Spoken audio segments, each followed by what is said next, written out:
lagi bersama aku Claudi. Dimana lagi kalau bukan di BTS Behind the Song.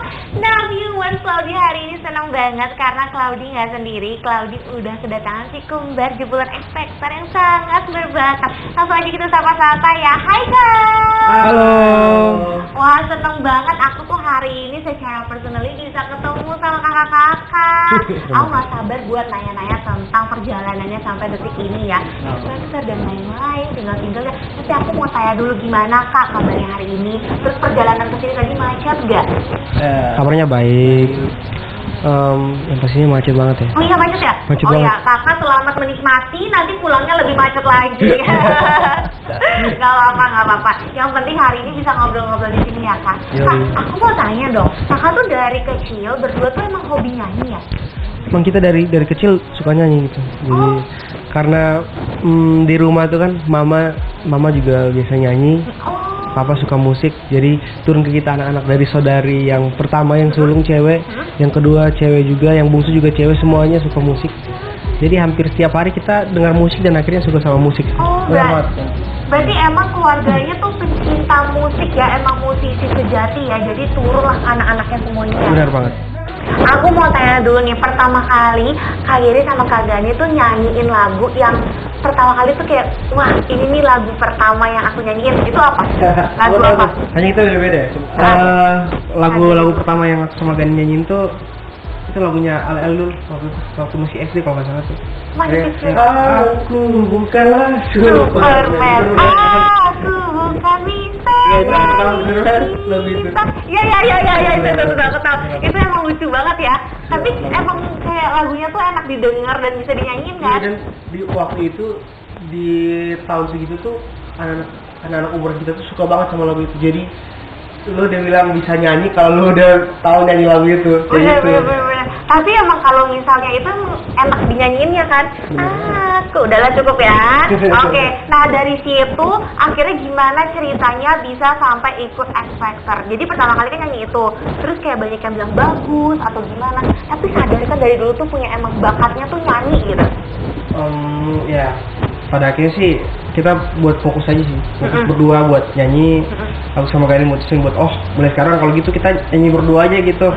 Dari SD kelas 3 itu nyanyi pertama. Wah masih kecil banget. Iya, SD kelas 3 kita mulai nyanyi, diajak ke gereja-gereja nyanyi. Umur 9 tahun ya? Ya, terus dari situ baru suka ikut mama karena mama juga suka nyanyi. Oh, mama juga di gereja? Mama juga suka nyanyi dan sering jadi juri di beberapa lomba. Makanya aku sama Gani juga sering dibawa dan di kesempatan itu kita dikasih kesempatan buat nyanyi. Nah dari situlah mulai kayaknya enak juga nih kalau mulai serius, mulai latih musik, terus mulai fokus buat latih vokal. Gani juga mulai perdalamin vokal, aku juga mulai suka bikin musik gitu. Dan pada akhirnya bisa sampai sekarang gitu. Tunggu, tadi kan mention alat musik ya? Bisa main alat musik apa aja? Aku bisa main alat musik piano, terus gitar, terus drum sama gitar. Kalau Kak Gani? Kalau aku sendiri sih alat musik gitar. Dulunya tuh suka banget main drum, bisa main drum juga. Dia drum. Kalau keyboard aku nggak bisa. Jadi kebalik, Giri bisa main keyboard, aku nggak bisa main piano. Giri bisa main piano, aku nggak bisa. Nggak apa-apa, saling melengkapi. Yeah. Lucu banget. Tapi aku mau tanya ya, kenapa sih waktu di X Factor itu kayak milih untuk ya udah aku tampil berdua aja nggak sendiri? Apa ya? Karena sebenarnya faktor X dari Giri Gani ini selalu di situ. Ketika kita nyanyi berdua ya itu adalah faktor X. Dan kita pikir mungkin itu adalah salah satu faktor yang mendukung kita berdua untuk yang mendorong juga ya biar kita bisa ikut X Factor gitu. Karena waktu itu pernah kita audisi sendiri. Tapi ini enak juga. Bukan The Voice. Sebelumnya jadi 2018 aku sama itu coba buat ikut audisi online juga. Bukan audisi online, waktu itu dibuka di Kupang. Kupang ya. Jadi audisi di NTT, aku sama Giri ikut dari daerah. Itu formatnya nggak duo, jadi Giri sendiri, Gani sendiri. Oh, solo lah ya. pas audisinya disuruh pulang sama jurinya karena nggak lolos. Jadi jurinya kan juga orang sana kan, jadi kalau bahasa Kupang tuh dia ngomong kayak gini, nanti kalian dua pulang dulu aja, tahun depan kalau nggak lolos tahun depan datang lagi berdua ya, duo ya. Terus udah buka lagi 2019, aku sama Giri datang, fotonya dua, udah Giri Gani. Pas datang itu lolos terus sampai ke top 17 waktu itu di The Voice. Akhirnya dari situlah mulai kebentuk branding Giri Gani. Dari situ 2019 setelah ikut The Voice kita balik lagi, 2021 kita ikut audisi lagi X Factor. Kalau kita berdua sendiri kan emang basicnya kan kakak adik ya. Kalau saudara itu pada umumnya kan kalau suka berantem gitu. Jadi wajar banget ya. Tapi yang dari kita berdua itu kalau soal kerjaan musik ataupun keseharian di rumah, kalau kita lagi berantem, ntar 15 menit kemudian, 20 menit kemudian udah baikan lagi gitu. Oh gitu. Itu kalau kayak gitu tuh siapa yang minta maaf duluan? Kayak ya udahlah siapa duluan aja yang ngerasa salah gitu. Beda-beda, kadang-kadang Giri, kadang-kadang aku gitu. Jadi tergantung siapa yang ngalah. Bener, tergantung siapa yang ngalah aja sih. Jadi karena misalnya sehari-hari kayak gitu, kerjaan juga kalau misalnya selek kayak ya udahlah ntar baikan gitu. Ya kayak gitu. Biasanya tuh perbedaan pendapatnya tuh kayak kita berdua kan buat musik kan. Aku bagian composing, bagian konsep, Giri yang eksekusi, karena Giri belum ngerti. Biasanya kalau Giri udah kerjain musik, terus musiknya tuh nggak cocok sama aku gitu. Langsung aku protes, kayaknya itu musiknya nggak cocok deh. Coba kamu tambah sound ini, tambah bunyi ini. Biasanya di situ perbedaan pendapatnya. Jadi sering ada miskom atau segala macam. Tapi langsung selesai karena kalau udah nemu solusinya, musiknya udah jadi, kita udah tenang. Ya ada lagi berantem. Tapi ya itu benar sih. Tapi istilahnya adalah hasil tidak mengkhianati usaha. Tapi sebenarnya kalau misalnya berdua jadi lebih kayak ada yang backup gitu nggak sih? Kayak kalau sendiri kan kayak, aduh kita nggak tahu nih ini tuh pandangan orang gimana. Tapi kalau kalian berdua kan, misalnya nih tadi bisa dikasih masukan gitu-gitu kan. Makanya hasilnya juga jadi lebih bagus. Tapi aku mau nanya, kalau misalnya sendiri kan pasti kalau nyanyi kadang suka nervous ya. Kalau misalnya berdua tuh kayak masih nervous gak? Atau udah kayak oke panggung ini milik kita? Kalau berdua sih sebenarnya lebih apa ya? Lebih nggak nervous karena memang bro banget. Kayak kita nyanyi berdua tuh kayak udah panggung punya kita gitu. Salah Pak Giri ya. Kalau kita dengan bilang kalau misalnya aku salah ya udah kan harga nih masuk backup aja gitu. Kayak saling backup ya. Backup aja. Oke. Terus kalau misalnya single-single kan aku udah ada beberapa gitu ya. Itu boleh dijelasin nggak aliran musiknya apa? Kalau kita berdua sih, kita sebenarnya lebih ke apa ya? Lebih ke pop R&B sih kita. Pop? Lebih ke pop R&B. R&B, oke. Kalau misalnya sekarang, nanti boleh nyanyiin dikit ya? Boleh dong. Nah, ada nggak misalnya pengen coba aliran musik lain? Misalnya rock? Enggak sih ya. Nggak, aku yang jawab gimana sih? Nggak, aku nanya aja. Musik metal aja kok. Aja boleh nih. Beneran? Rock yang... Boleh pakai rock itu. Enggak, bukan. Gocak juga, komedi. Lucu-lucu kalian, lucu-lucu. Jadi kadang berantem, kadang happy-happy kayak gini ya. Lucu-lucu. Nah, aku mau tanya, terus kalau misalnya udah sampai di titik ini ya, udah sampai di titik ini, harapannya ke depannya tuh apa sih? Ya harapannya semoga semakin lebih dikenal lagi karya-karya kitanya juga gitu. Terus ya apa yang bisa karya apa yang kita keluarkan bisa diterima banyak orang sih, mewakili banyak perasaan. Tapi kalau misalnya kita tarik ke belakang ya, untuk sampai di titik ini kan nggak mudah ya kan? Pasti kayak tadi ada penolakan. Berarti intinya adalah kalau misalnya kita ditolak, tetap belajar lagi, biar bisa jadi lebih baik, biar bisa lolos kan sampai hari ini. Jangan menyerah intinya. Apa yang paling bikin kayak sedih, kayak ya gitu lah, kayak misalnya ya pasti tolak atau apa gitu, atau ada yang kayak aduh gitu, banyak yang paling di hati tuh paling nyuh gitu, terenyuh, apa ya bahasanya, terenyuh, menyentuh hati lah. Sakit ya? Iya, kayak apa yang bikin kayak oke, enggak, gue harus maju, gue pasti bisa gitu. Apa ya? Apa sentilannya? Sebenarnya saking banyaknya sampai susah jelasin satu-satu. Sampai detik ini emang nggak gampang ya, banyak perjuangan dan tantangannya. Apalagi kan kita kan merantau kan di sini, jauh dari orang tua. Yang basicnya dari awal banget kita dari kecil di rumah sama papa sama mama, terus dipaksa untuk merantau karena situasinya. Akhirnya mau nggak mau kita harus lawan apa yang bisa lawan. Kita harus lewat rintangan apapun gitu ya. Kalau di Jakarta ini begini keras ya. Jadi kerasnya gimana nih, kayak ya gitulah ya. Ya kalau nggak kerja nggak makan. Iya benar. Nggak homesick juga berarti ya. Tapi papa mama orang tua bilang apa sih pas udah sampai di titik ini? Pastinya bangga dong. Bangga. Ya sih. Tapi ada satu hal yang kita tahu sih. Pasti yang dia sudah punya alasan buat kasih kita datang di Jakarta gitu. Ketika kita punya Jakarta ya udah. Ya kita pasti pastikan aja sama Tuhan biar Tuhan yang atur semuanya, yang tetap bekerja gitu, berjuang. Karena yang di Jakarta nggak seperti yang di kampung kita gitu kan, beda banget, beda jauh. Ini ibu kota dan yang nggak bisa kita sampaikan seperti di kampung gitu. Tetap fight aja. Salah satu hal yang paling sakit sih ketika di Jakarta ya, semuanya udah beda, nggak sama lagi kayak di kampung seperti itu. Dan kita harus mengubah cara berpikir kita, pola hidup yang kita bawa dari sana harus kita tinggalin dan kita membuat pola hidup seperti di tanah Jakarta yang keras ini gitu. Itu tantangan berat sih buat kita. Apalagi kita seorang perantau ya, di umur segini udah dipaksa buat merantau dan berjuang di sini gitu. Jadi lebih ke fight aja sih sebenarnya. Harus menyesuaikan diri sama kerasnya ibu kota. Asik nggak tuh? Tapi nggak apa-apa, sekarang udah ada single, 2 single. Cerita dikit dong, single yang pertama sama single yang terbaru nih. Yang single terbaru tak sama nanti mau nyanyi ya.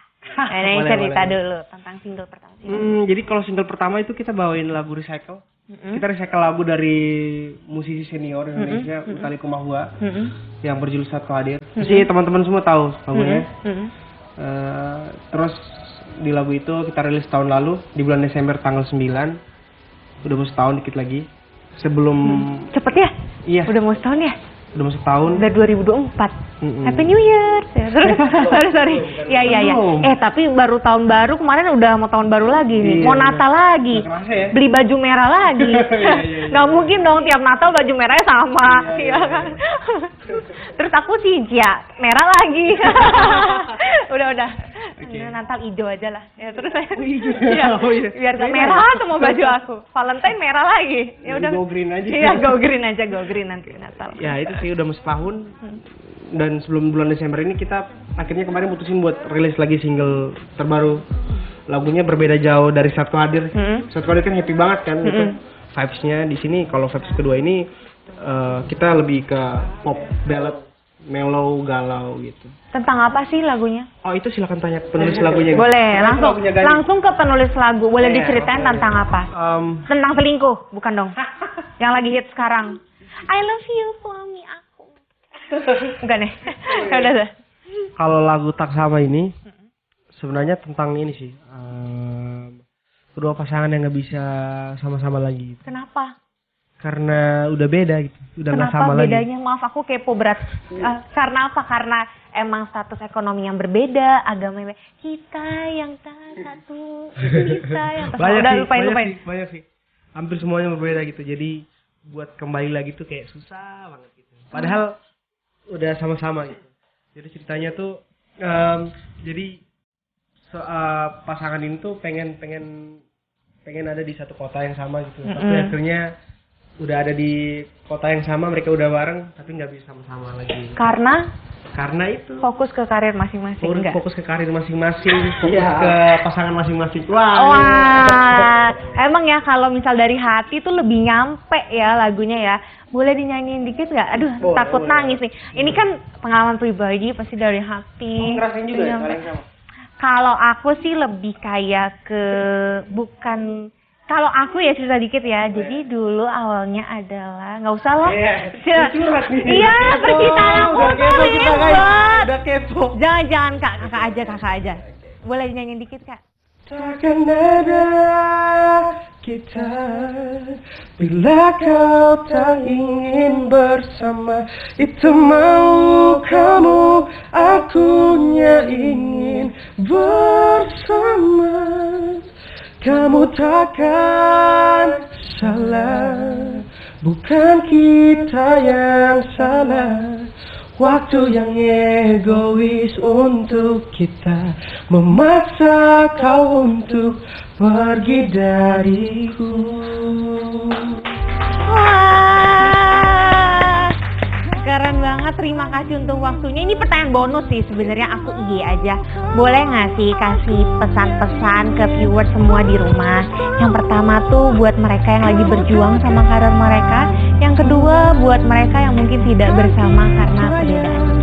Kalau dari aku sih, buat teman-teman yang lagi berjuang, jangan berhenti berjuang. Jadi berkaryalah sampai karyamu menentukan jalan. Jadi semangat, pokoknya terpasti sampai kamu. Kalau buat yang gak usah dipaksain. Fokus sama diri kamu sendiri, menahi diri kamu. Pasti nanti akan ada yang lebih baik yang udah disiapin. Amin. Jodoh nggak kemana, Ken. Buat teman-teman yang lagi berjuang, terus semangat aja berjuang, karena pasti di depan akan ada tantangan yang lebih berat seperti sekarang. Jadi jangan lupa untuk berjuang, karena berjuang adalah kunci dari kehidupan.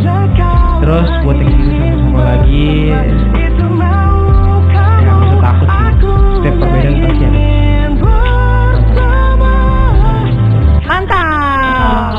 Mantap. Iya, udah nggak apa-apa, kita balik happy lagi. Terima kasih Kak untuk waktunya, terima kasih banyak. Pokoknya sukses terus, ditunggu next singlenya, albumnya. Pokoknya aku doain kakak berdua pasti sukses, amin. Jodoh pasti dapat yang terbaik, amin. Setuju ya teman-teman, setuju ya? Setuju dong. Nah, viewers jangan kemana-mana, karena habis ini Claudia akan kembali dan kasih informasi lainnya. Tetap di BTS Behind the Song. Akan ada kita bila kau tak ingin bersama, itu mau kamu, akunya ingin bersama. Kamu takkan salah, bukan kita yang salah. Waktu yang egois untuk kita memaksa kau untuk pergi dariku.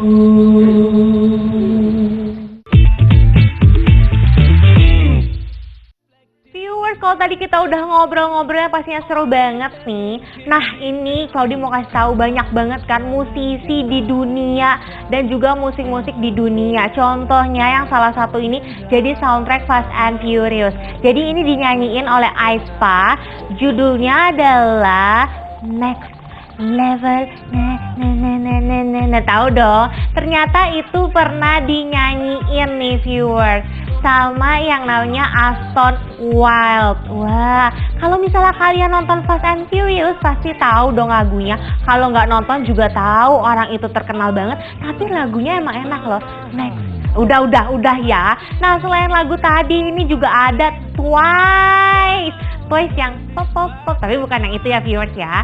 Ini Twice yang judulnya adalah More and More. Ini pernah dinyanyiin oleh Zara Larsson dengan judul Back and Forth. Ya, nah itu dia viewers. Tapi kalau misalnya emang di remake gitu ya, emang punya ciri khas masing-masing. Misalnya si A yang nyanyiin, si B yang nyanyiin, itu punya kayak ciri khas tersendiri lah. Apalagi kalau misalnya lagu-lagu lama terus dinyanyiin sekarang, nah itu jadi lebih fresh tuh viewers. Jadi kita anak-anak muda juga bisa ngikutin lagunya. Banyak banget kan lagu zaman dulu yang dinyanyiin lagi dan jadi trending. Bener gak viewers? Iya bener dong. Dan viewers pokoknya jangan kemana-mana, karena nanti juga masih ada lanjutan dari informasi yang barusan nih. Tapi sayang banget waktu Claudia udah habis, dan saatnya Claudia untuk pamit undur diri ya. Jangan lupa untuk selalu saksikan Behind the Song only on Celebrities TV. Aku Claudia pamit, bye-bye.